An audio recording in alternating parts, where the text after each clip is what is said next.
Assalamualaikum warahmatullahi wabarakatuh. Kita semua, nama budaya, salam kebajikan, salam rahayu.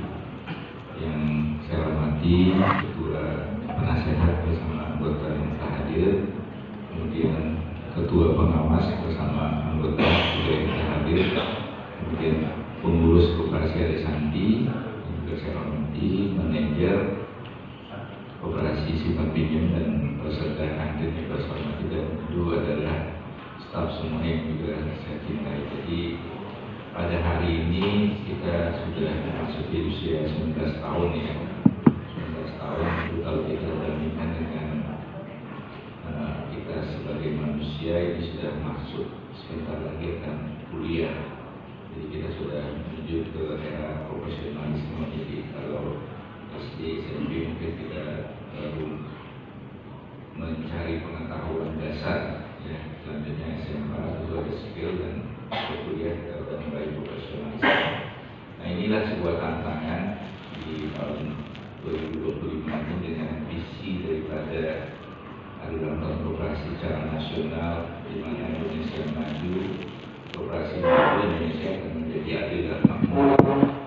Jadi itu cita-cita negara kita yang dari dulu adalah menjadikan masyarakat Indonesia yang adil dan makmur. Nah, tentu kita sebagai koperasi Arisanti juga mempunyai visi bahwa kita ini koperasi ini adalah anggotanya berkualitas, dan tentu dengan berkualitas kita ingin maju ya. Kemudian kita tentu kesejahteraan anggota menjadi utama, dan kita tentu dengan anggota menjadi sejahtera kita menjadi adil dan makmur. Itulah rangkaian daripada cita-cita kita ya, sebagai pengelola koperasi, di mana koperasi ini menjadi usaha yang kita tujuannya dari kita untuk kita dan oleh kita. Nah, inilah yang kita perlu renungkan. Tantangan ke depan itu sudah kita hampir setiap bulan rapat ya, kita selalu harus inovatif, kreatif ya, itu yang penting ya, karena koperasi tanpa ada inovatif dan kreatifnya dan tidak mempunyai jiwa entrepreneur itu agak susah berkembang.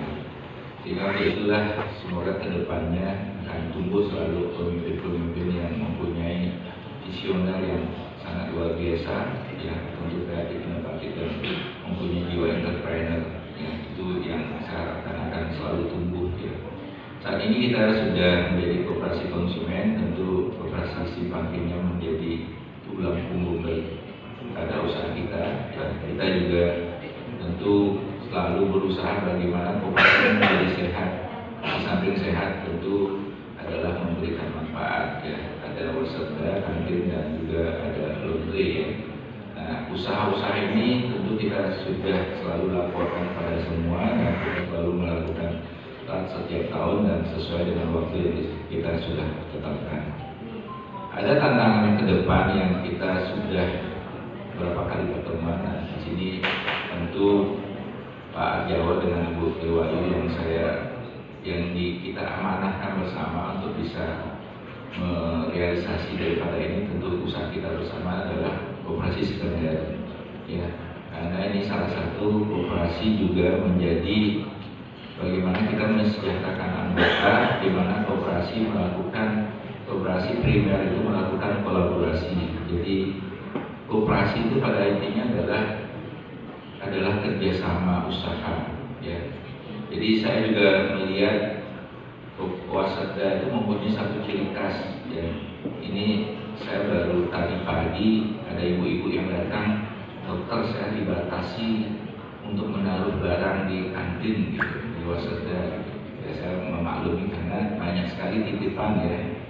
Sehingga saya berpikir wasetda Arisanti ini tidak lagi harus berpikir harus ada di dalam rumah sakit Arisanti. Suatu saat kita akan berpikir kita harus keluar, tapi kita tidak akan mau berbenturan dengan Indomaret dan sebagainya, kita pasti kalah.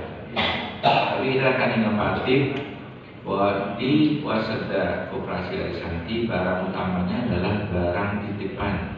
Jadi kita sudah banyak sekali melihat warung-warung yang dulu kecil berkembang menjadi besar, tapi tutupnya dan bukanya dari jam 6 pagi, jam 8 dan tutup gitu. Kenapa kita tidak buka dari pagi sampai malam, sehingga ibu-ibu yang datang dari kerja perlu makanan yang sampai di belum masak lagi. Nah inilah, saya sudah memikirkan suatu saat akan ada sejenis wasada walaupun tidak sebesar yang di dalam rumah sakit, akan ada di depan rumah sakit ya, depan rumah sakit. Semoga nanti ada tempat. Itu yang saya cita-citakan karena saya melihat ada kebutuhan ibu-ibu rumah tangga yang tidak sempat ke pasar adalah membeli lauk yang sudah jadi, kemudian pulang kerja tidak sempat masak dan capek, itu pasti beli lauk yang sudah jadi, kemudian beli cairan dan sebagainya. Itu yang kita akan fasilitas, dan tentu itu menjadi fasilitas bagi anggota koperasi yang mempunyai kerajaan rumah tangga akan menitip barangnya di sana. Dan kita akan pelan-pelan akan mengembangkan satu unit usaha yang berbasis bagaimana barang-barang itu adalah titipan daripada anggota koperasi. Jadi kita tidak akan berbenturan dengan Indomaret, walaupun nanti barang kita ada yang sejenis di Indomaret. Tapi bukan itu produk utama yang kita jual. Itu salah satu yang saya pikirkan